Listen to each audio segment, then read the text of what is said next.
सुनो, जवान हो ना तुम तो जवान की तरह दिखो। डेली का 1 घंटा पसीना बहाना तुम्हें भीड़ से अलग बना सकता है, और 1 घंटा पूरे दिन का सिर्फ 4% टाइम होता है। रिजल्ट एक रात में नहीं आता, कई वर्कआउट सेशन लगते हैं। रियल वर्कआउट तब शुरू होता है जब तुम्हें लगता है कि मैं थक गया हूँ। अगर तुम जिम करने के बाद भी सुंदर दिख रहे हो ना, इसका मतलब तुमने ईमानदारी से जिम नहीं किया। तुम्हारी बॉडी तुम्हारा पहला घर है जिसमें तुम रहते हो। इसकी दीवारें मजबूत बनाओ। पढ़ाई भी जरूरी है, लेकिन बिग बाइसेप भी। कुछ लोग चाहते हैं कि बॉडी अपने आप बन जाएगी, और कुछ ही ऐसे लोग होते हैं जो अपने आप बॉडी बनने के सपने को छोड़कर खुद अपने लिए पसीना बहाते हैं, बॉडी बनाते हैं। वो क्या है जो रियल लाइफ में एक बॉडी बिल्डर और नॉर्मल इंसान को अलग बनाता है? मैं बताता हूँ। जब उसकी बॉडी दर्द करने लगती है, उसके बाद की मेहनत ही तुम्हें बॉडी बिल्डर बनाती है। जब दुनिया सुबह 4 बजे नींद के आगोश में सो रही हो, तब शरीर में मेहनत का हार्मोन दौड़ता है। जब लोग ये कंप्लेन करते हो कि आज गर्मी है, उमस है, सर्दी है, उस वक्त तुम्हारा अपने आप को पसीने में तपाना। बॉडी बिल्डर एक चीज अच्छी तरह जानता है कि दर्द कुछ मिनट या कुछ घंटे का ही है, लेकिन उसको प्राउड हमेशा रहेगा, क्योंकि वो भीड़ से अलग दिखेगा। उसका कॉन्फिडेंस लेवल हाई होगा। जब तुम स्ट्रेस में रहो तब 2 रिपीटेशन ज्यादा मारो। जब तुम्हारे दिमाग से सिग्नल आए कि जोर आ रहा है, तब बोलना अपने आप को, अभी तो मजा आ रहा है।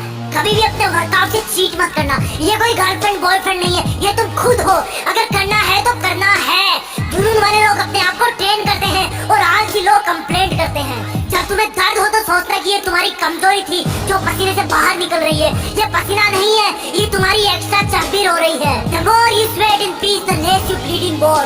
जितना तुम अकेले में पसीना बहाओगे, उतना ही तुम किसी दुश्मन के सामने कम खून बहाओगे। कमांडो को सिखाया जाता है। एक बॉडी बिल्डर इस बात को अच्छी तरह से जानता है, पर यहाँ पर तुम्हारा दुश्मन तुम खुद हो, जिसका मन नहीं करता वर्कआउट करने का, जिसका मन नहीं करता सुबह उठने का, जिसका मन नहीं करता वेट लिफ्टिंग का। बीच में 2 घूंट पी लेना, लेकिन अगर रुक गए, जिम करना छोड़ दिया, तो ये तुम्हारी सबसे बड़ी हार होगी।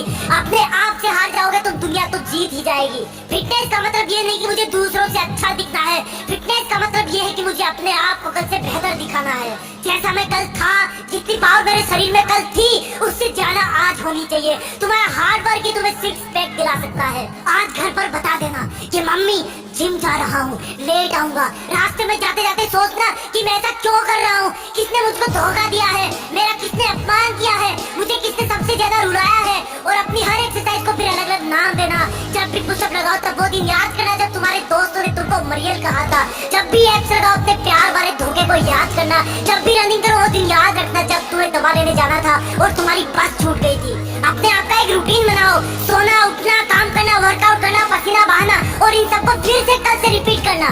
दर्द कुछ देर होता है, लेकिन प्राउड हमेशा रहता है कि मैं दूसरों से बेहतर हूँ, मैं दूसरों से ज्यादा फिट हूँ, और तब तुम्हें वो सब करने का कॉन्फिडेंस मिलेगा जो तुम पहले नहीं कर पाते थे। ये कोई फर्जी चीज नहीं है, ये कोई मजाक नहीं है, तुम्हारी ट्रेनिंग है। एक चीता की तरह ट्रेन होना है तुम्हें। जवान होना तुम तो जवान की तरह करो। अगर 7 बार गिर गए तो 8वीं बार उठ जाओ। लाइफ में उस चीज को करने में सबसे ज्यादा मजा आता है जब लोग बोलते हैं कि तुझसे नहीं होगा, तू नहीं दौड़ पाएगा, तू बॉडी नहीं बना पाएगा।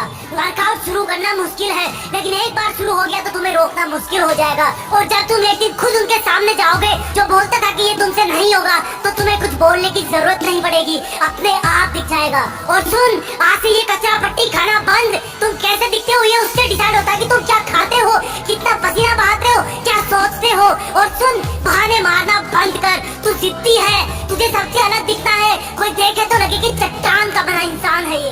एक बार